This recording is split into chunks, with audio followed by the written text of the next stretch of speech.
다 같이 주기도로 기도하심으로 목요일 아침 예배를 시작합니다. 하늘에 계신 우리 아버지, 아버지의 이름을 거룩하게 하시며 아버지의 나라가 오게 하시며 아버지의 뜻이 하늘에서와 같이 땅에서도 이루어지게 하소서. 오늘 우리에게 일용할 양식을 주시고 우리가 우리에게 잘못한 사람을 용서해 준 것 같이 우리 죄를 용서해 주시고 우리를 시험에 빠지지 않게 하시고 악에서 구하소서. 나라와 권능과 영광이 영원히 아버지의 것입니다. 아멘.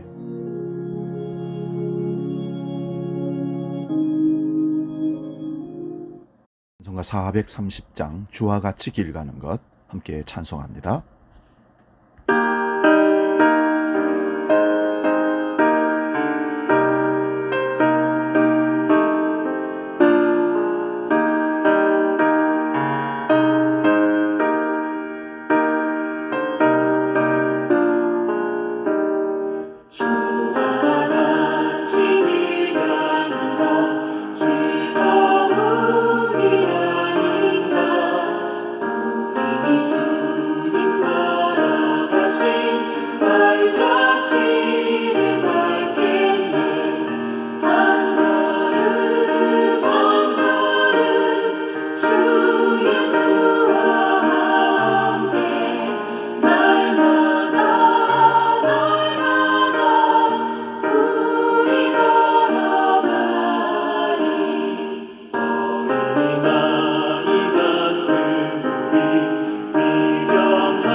오늘 우리에게 주시는 하나님 말씀은 신약성경 사도행전 5장 12절에서 16절까지 말씀입니다. 신약성경 194면에 있습니다. 사도행전 5장 12절에서 16절 말씀 봉독할 때 살아계신 주님의 음성을 들을 수 있기 바랍니다. 봉독합니다. 사도들의 손을 통하여 민간의 표적과 기사가 많이 일어나며 믿는 사람이 다 마음을 같이하여 솔로몬 행각에 모이고 그 나머지는 감히 그들과 상종하는 사람이 없으나 백성이 칭송하더라. 믿고 주께로 나오는 자가 더 많으니 남녀의 큰 무리더라. 심지어 병든 사람을 메고 거리에 나가 침대와 요 위에 누이고 베드로가 지나갈 때에 혹 그의 그림자라도 누구에게 덮일까 바라고 예루살렘 부근에 수많은 사람들도 모여 병든 사람과 더러운 귀신에게 괴로움받는 사람을 데리고 나와서 다 나음을 얻으니라. 아멘.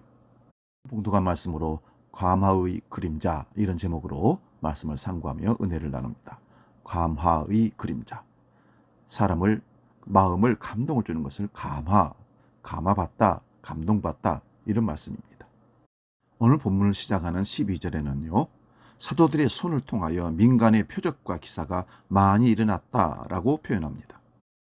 사도들은 더 이상 예수님이 골고다 언덕을 오르실 때 두려움에 사로잡혀서 마치 양떼가 흩어지듯 달아났던 그런 사람들이 이제 아닙니다. 부활의 아침이 밝아왔을 때에도 골방문을 걸어 잠근 채 어쩔 줄 몰랐던 그 사람들이 이제는 아니라는 것입니다. 그들은 광장에 나와 예수의 이름으로 말하기 시작했고, 유대인들이 십자가로 내몰았던 그분을 하나님께서 죽음의 고난에서 풀어 살리셨다고 부활을 선언했습니다. 그들은 놀라운 일도 행했습니다. 베드로와 요한은 성전의 아름다운 문 곁에 미문에 구걸하던 남에서부터 걷지 못한 사람에게 은과 금은 내게 없으나 내게 있는 것으로 내게 주노니 나사렛 예수 그리스도의 이름으로 일어나 걸으라, 사도행전 3장 6절에서 선포하고 그를 고쳐주는 놀라운 기적도 행했습니다. 예수는 십자가 처형과 더불어 역사의 무대에서 사라진 것이 아니라 사도들의 증언과 삶을 통해 오히려 더욱 생생하게 되살아났던 것입니다. 사도행전을 기록한 누가는 사도들을 통하여 나타난 사건을 표적과 기사라고 말합니다. 표적을 뜻하는 헬라어는 뭔가를 가리켜 보이는 표라는 의미입니다. 또한 기적을 뜻하는 놀라운 뜻은 어떤 징후나 조짐이라는 말로 가리킵니다. 그러니까 사도들을 통하여 나타난 기적은 모두가 뭔가를 가리키고 있다는 뜻이죠. 가리켜 보이는 표, 어떤 징후나 조짐, 이런 뜻이기 때문에 그렇습니다. 그러면 사도들이 그 기적과 표적을 통해서 가리켜 보인 표징은 무엇일까요? 다름 아닌 예수 그리스도입니다.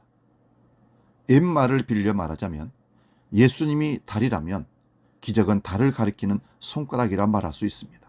그러나 사람들은 보라는 달은 보지 않고 손가락만 바라보는 경우가 많습니다. 강력한 힘이 믿는 사람들 사이에 작동하고 있었습니다. 주님은 제자들에게 성령이 임하시면 너희가 권능을 받고 예루살렘과 온 유대와 사마리아 땅끝까지 내 증인이 될 것이라고 선언하셨습니다. 바로 그 능력이 그들을 지금 감싸고 있었던 겁니다. 그 능력 안에서 그들은 한마음이었습니다. 사도들의 증언은 많은 듣는 자들로 하여금 예수를 만나는 역사를 만들어냈던 것입니다. 그래서 오늘 본문을 보면 믿는 사람들이 솔로몬의 행각에 모여서 말씀 자체를 함께 나눴다는 것을 볼 수 있습니다. 사랑하는 여러분, 우리가 예수를 믿고 복을 받고 기적을 누리고 체험을 한다는 것은요, 우리를 드러내기 위한 것이 결코 아니라는 사실을 기억하셔야 됩니다. 우리는 가리키는 손가락이고 그 목표점은 달이어야 합니다. 태양이어야 합니다. 예수 그리스도여야 한다, 이런 말씀입니다. 근데 사람이 하나님의 영광을 가르쳐버리고 나를 주목하라, 나를 따라오라, 나 축복받은 것을 보아라, 내 기적 누리는 것을 보아라, 내가 이렇게 놀라운 축복을 받고 이렇게 잘 살게 되었다. 이거는 잘못된 손가락이 되어야 되는데 목표점이 되어버리면 안 된다는 것입니다. 그들은 솔로몬의 행각에 모여서 마치 자색의 쇠가 이끌리듯이 주님을 사모하고 사도들을 통해서 전파되는 말씀과 기적의 표적들을 통해서 예수 그리스도를 만나는 역사가 일어났습니다. 그러나 이 사도들과 믿는 자들의 예수 공동 중보임에 감히 끼어들 생각을 하지 못하는 사람도 많았습니다. 그들은 누굴까요? 유대인, 성전 권위자들. 그들은 많은 사람들을 낙인 찍는, 그래서 예수를 십자가에 못 박아 죽인 그들이 다시 예수님의 보내신 사도들을, 믿는 자들을 낙인 찍어 죽이는 일들을 자행했던 것입니다. 그들은 공회의 사도들을 불러서 너희들 백성들을 가리키는 중에 예수 부활 선전하는 것 절대 해서는 안 된다. 그리고 옥에다 가두기까지 했고요. 핍박을 심하게 했습니다. 마침내 절대로 예수의 이름을 말하지 말라고 가르치기도 명령했던 것입니다. 사람들은 이러한 사실을 잘 알고 있었을 것입니다. 그래서 두려워했던 것도 사실입니다. 그러나 사도들은 멈출 수 없었습니다. 그들은 가슴에 불이 붙은 사람들입니다. 예수의 이름이 그들을 춤추게 했습니다. 그래서 춤을 췄다는 것은 두려움 없이 마음껏 자기 마음 감정을, 자기 행동을, 자기 기쁨을 표현할 수 있었다는 말씀입니다. 그들의 춤 속에는 이런 것이 있었습니다. 이기심과 탐욕이 지배했던 세상에 그렇게 살면 안 된다. 그래서 나누고 베풀고 아껴주고 축하해주고 함께 어려운 사람들과 삶을 나누는 놀라운 일들이 춤으로 표현된 말씀입니다. 오늘 본문 12절부터 14절 사이에 생명의 일렁임들을 나타내는 연이은 여러 가지 표현들이 등장합니다. 한 마음이 되었다는 뜻입니다. 백성들이 그들을 칭찬했다는 것입니다. 믿는 사람들이 더욱 늘어났다는 것입니다. 오늘의 교회에 꼭 필요한 표적들은 하나님의 영이 아닌 사람들의 이해관계나 특정한 사람의 카리스마가 지배하는 교회는 결코 한마음이 될 수 없다는 것입니다. 주님은 요한복음 13장 35절에 너희가 서로 사랑하며 모든 사람이 너희가 내 제자인 줄 알게 될 것이다 라고 말씀하셨습니다. 오늘의 교회가 추문거리로 전락한 것은 한마음이 되지 못했기 때문이고 새로운 세상의 비전을 전혀 보여주지 못했기 때문이 아닐까요? 지난 한 해 동안 코로나로 인해서 개신교 40만 명이 교회를 떠났다고 합니다. 이런 이탈 현상은 과소화될 가능성이 더 많습니다. 이제 우리는 욕망의 춤으로 가득한 한국 교회 안에 예수 생명의 춤으로 바꿔내야 합니다. 성령이 춤추게 하시는 그 뜨거운 춤, 누구의 눈치나 두려움이 없이 주님을 드러내는 아름다운 복음의 춤들을 추어야 되는데 아직도 욕망에 사로잡혀서 세상 사람들이 가십거리가 되고 교회를 걱정하는 이런 일들이 날마다 일어난다면 우리는 더 이상 교회를 지탱할 힘이 없는 것입니다. 오늘 본문에는 놀라운 일들이 계속 벌어지고 있습니다. 수많은 각색 병자들을 데리고 거리로 나와서 침상이나 깔자리에 눕혀놓고 베드로 사도가 지나갈 때 그 그림자라도 거기에 드리워서 그들이 치유받는 역사를 바랐던 것입니다. 마치 혈루증 앓았던 여인이 예수님의 옷만 만져도 나으리란 믿음을 갖고 거리로 나왔던 사실이죠. 예루살렘 근방 여러 동네에 사는 많은 사람들이 병든 사람들과 악한 귀신에 시달리는 사람들을 데리고 모여들었고 그들은 모두 고침을 받았다는 것입니다. 요한복음 14장 12절에 보면 내가 진실로 진실로 너에게 말하노니 나를 믿는 사람은 내가 하는 일을 그도 할 것이요 그보다 더 큰 일도 할 것이라고 주님은 말씀으로 선포하셨습니다. 여러분, 베드로는 예수님을 3번씩이나 배신하고 부인했던 사람입니다. 그러나 주님은 그를 통해서 놀라운 이적들을, 표적들을 지금 보이고 있습니다. 베드로는 주님의 놀라운 기적과 표적을 행하면서 과거에 주님을 배신했던 추억스러운 자기의 모습들을 한 번도 잊은 적이 없었을 것입니다. 그래서 겸손하게 주님의 능력을 행하고 주님을 드러내는 일들을 감당했을 줄로 믿습니다.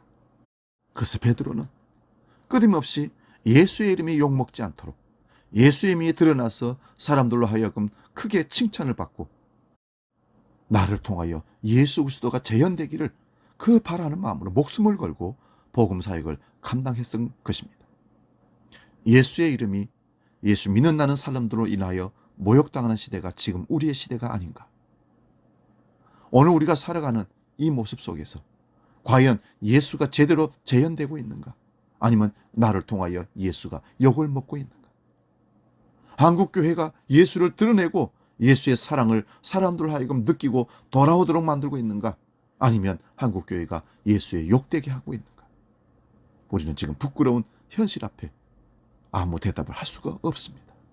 사랑하는 여러분, 오늘 우리가 세상의 감화의 그림자가 되어주지 못한다면 나로 인하여 한국교회는, 한국교회를 인하여 대한민국은 교회를 결코 감화의 그림자로 예수님의 표상으로 보지 못할 것입니다.